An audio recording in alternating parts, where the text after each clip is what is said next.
आदरणीय श्रोतागण, योग दर्शन के अभ्यास कर रहे ईश्वर भक्त, प्रभु की चर्या में लीन रहने वाले सभी को सादर नमस्ते जी। आज हम चौथी वृत्ति है निद्रा, प्रमाण, विपर्य, विकल्प, निद्रा और समृद्धि। तो चौथी जो वृत्ति है वो निद्रा है। 10वां सूत्र महर्षि पतंजलि बता रहे हैं, अभाव प्रत्यय आलंबना वृत्तिर निद्रा। मेरे साथ बोलिए, अभाव प्रत्यय आलंबना वृत्तिर निद्रा। पदच्छेद करेंगे तो अभाव, प्रत्यय, आलंबना, वृत्तिर और निद्रा। ये चौथी जो वृत्ति है, 5 वृत्ति हैं, 5 में से जो चौथी है वो निद्रा है। निद्रा तो आप सभी जानते हैं, रात्रि काल में सो जाते हैं, अच्छी बढ़िया नींद आती है। कभी तो जो आप ध्यान में बैठते हो, ईश्वर के ध्यान में बैठते हो संध्या में, तब भी नींद आती है। ध्यान करते करते भी आदमी सो जाता है और फिर थोड़ा सीधा सा हो जाता है, फिर थोड़ी देर में फिर नींद का झटका ऐसे आता है, तो ये निद्रा वृत्ति है। और योगश्चित वृत्ति निरोध है, निद्रा को रोको, ध्यान के समय रोको।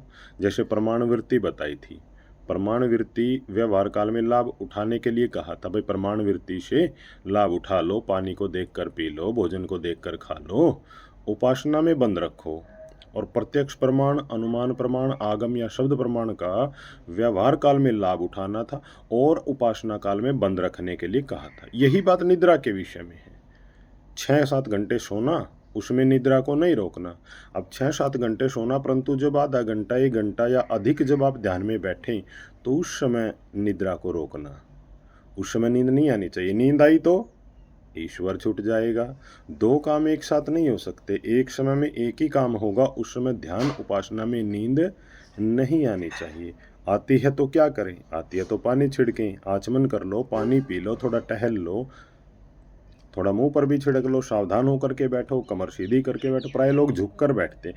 जब कमर झुका कर बैठोगे ना तो नींद आएगी, और कमर सीधी रखोगे तो फिर जल्दी से नींद नहीं आएगी। तो इस प्रकार से ध्यान में बैठना है, निद्रा न आए, नींद न आए, निद्रा न आए, इसलिए इस प्रकार से ध्यान में बैठना। और जिस काम में रुचि नहीं होती ना, उसमें भी नींद आती है बंधुओं, और जिसमें रुचि होती है उसमें कोई नींद नहीं आती। कुछ लोग दिन में भी नौकरी करते हैं, रात को भी नौकरी करते हैं, उन्हें नींद नाम की, और फिर वहाँ बैठ करके सो भी जाते हैं एक नौकरी पर। तो ऐसा नहीं, पैसे में रुचि नहीं, ईश्वर की रुचि। पैसे में हो लेकिन ईश्वर में ज़्यादा।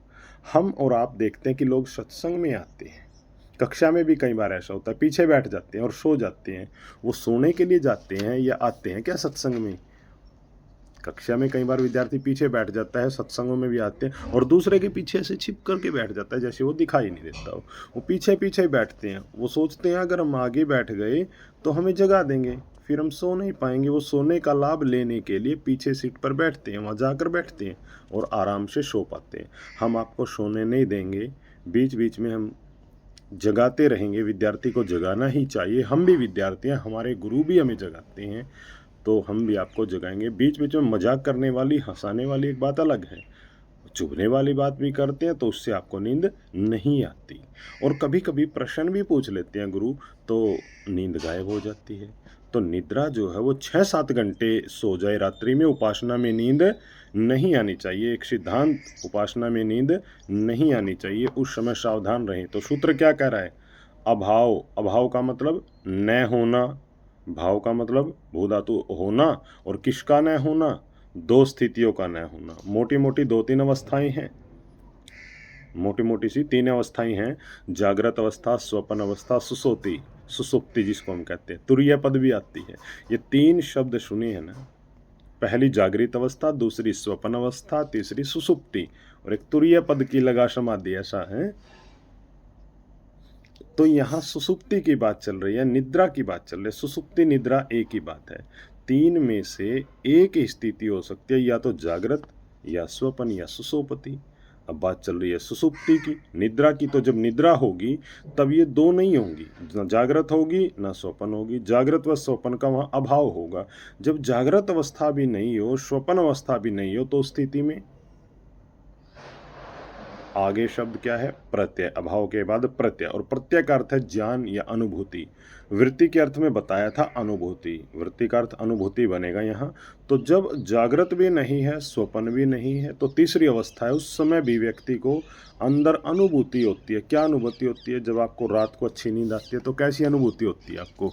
देखिए, जब हमें रात को नींद आती है तो हमें बहुत अच्छा लगता है, और सुबह उठ करके कह भी देते हैं बड़ा मज़ा आया, रात को अच्छी नींद आई, बड़ी बढ़िया नींद आई, सो रहे थे आराम से। तो इसका अर्थ है कि रात को सोते समय आपने सुख का अनुभव किया। बोलो हाँ या ना? हाँ।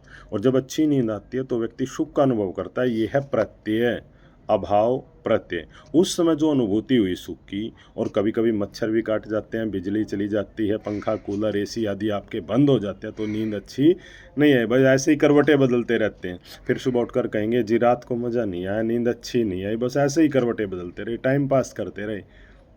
तो उस रात आप दुख से सोए और उस रात आपको सुख नहीं मिला, तो व्यक्ति दुख का अनुभव करता है और सुबह उठकर कहता है आज दुख से सोया, नींद नहीं आई, मज़ा नहीं आया। और एक तीसरी निद्रा और भी होती है जिसको बोलते हैं तमोगुणी निद्रा। जो सुख वाली थी वो सात्विक निद्रा थी। सतवगुण तो सुख देता है ना, प्रकृति का जो सतव गुण है वो सभी को सुख देता है। आपको निद्रा में भी सुख देता है, खाने में भी, हर जगह सत्व गुण जो है वो सुख देता है। संप्रज्ञात समाधि में भी सत्व गुण सुख ही देता है। तो जब सुख वाली निद्रा थी तो सात्विक निद्रा थी, जब दुख वाली निद्रा थी तो राजसिक निद्रा थी, रजोगुण दुख देता है। और तीसरी है तामसिक निद्रा, तमोगुणी। वो कैसी होती है? एक व्यक्ति बड़ी लंबी यात्रा करके आया, थक गया था बेचारा, और साथ में सामान भी था, उसका बोझ उठाना पड़ा था, बुरी तरह थका हुआ था। वो आकर के सो गया। उसने कहा भाई मुझसे बात मत करो, मैं थका हुआ हूँ, मुझे सोने दो, उठाना नहीं जब तक मैं नहीं उठूँ, अच्छी तरह सोने दो। अपने परिजनों को, अपने साथी बंधुओं को कह करके सो जाता है। फिर वो सो गया, 8 घंटे 10 घंटे 12 घंटे 15 घंटे हो गए, उठ ही नहीं रहा। फिर जब उसको उठाया पकड़ पकड़ करके, उठ, कब तक सोएगा भाई? वो कहता है जाओ जाओ मुझे सोने दो। यह है तमोगुणी निद्रा। 12 घंटे हो गए सोते और उसे होश नहीं आया, कितना सोएगा? बहुत सो लिया, अब तो उठ जाओ। उसे अभी भी थकान है, उठने की इच्छा नहीं, जाओ जाओ सोने दो। तो ये कैसी निद्रा है जी? ये है तामसिक निद्रा। और तमोगुण हमेशा दुख देता है। कैसे? तो पतंजलि महर्षि कहते हैं कि जो व्यक्ति जाग भी नहीं रहा, स्वप्न भी नहीं देख रहा, तीसरी अवस्था में जो उसको अनुभूति हो रही है सुख दुख आदि की, और सुबह उठ करके वैसा बोलता है मैं सुख से सोया, मैं दुख से सोया आदि, तो ये वृत्ति है जो इस सूत्र में जानबूझ करके वृत्ति शब्द प्रयोग दोबारा किया गया है। अभाव प्रत्यय आलंबना वृत्ति। आलंबन का अर्थ क्या है? सहारा। उसके आलंबन से मैं ऐसा कर गया, उसके सहारे से मैं ऐसा कर गया। आलंबन चढ़ना, सहारा। इस अनुभूति के सहारे से होने वाली जो वृत्ति है, अब लोगों को डाउट हो गया पता नहीं ये वृत्ति है नहीं है, क्योंकि वृत्ति में तो आपने कहा था ज्ञान, और वृत्ति का अर्थ है विचार। अब नींद में तो सारे विचार गायब, विचार हैं तो कुछ यहाँ है ही नहीं, फिर ये वृत्ति कैसी हो गई? इस शंका के समाधान के लिए महर्षि पतंजलि जानबूझ करके दोबारा वृत्ति शब्द प्रयोग किए हैं, ताकि लोग संशय में न रहें, भ्रांति में न रहें कि ये वृत्ति माने या न माने। इसलिए जानबूझ करके वृत्ति शब्द दोबारा इस सूत्र में दिया गया है, निद्रा। तो ये निद्रा वृत्ति है, इसलिए पहले कहा था वृत्ति का एक अर्थ अनुभूति बताया भी था। तो अनुभूति का अर्थ लगेगा, वृत्ति का अर्थ अनुभूति, और निद्रा में भी हमें अनुभूतियां हो रही हैं तो भी वो एक वृत्ति है। तो व्यास जी लिखते हैं जैसे बाकी वृत्तियों को रोकना है उपासना में, निद्रा को भी रोकना है, ये भी एक वृत्ति है। अगर निद्रा आ गई तो ध्यान छूट जाएगा। ध्यान करना है तो निद्रा रोको। दो काम एक साथ नहीं हो सकते, एक समय में एक ही काम होगा, इसलिए इसको रोको। आधा घंटा 1 घंटा जितना ध्यान करना है उस समय नींद नहीं आनी चाहिए। और थकान ज़्यादा है बैठ जाए, सुबह सुबह ध्यान करने और फिर नींद आ गई, सावधान हुए, थोड़ा पानी पी लो, पानी छिड़क लिया, उसके बाद फिर नींद आ रही है, नहीं बैठ पा रहे, बार बार नींद आ रही है, तो इसका इलाज क्या है?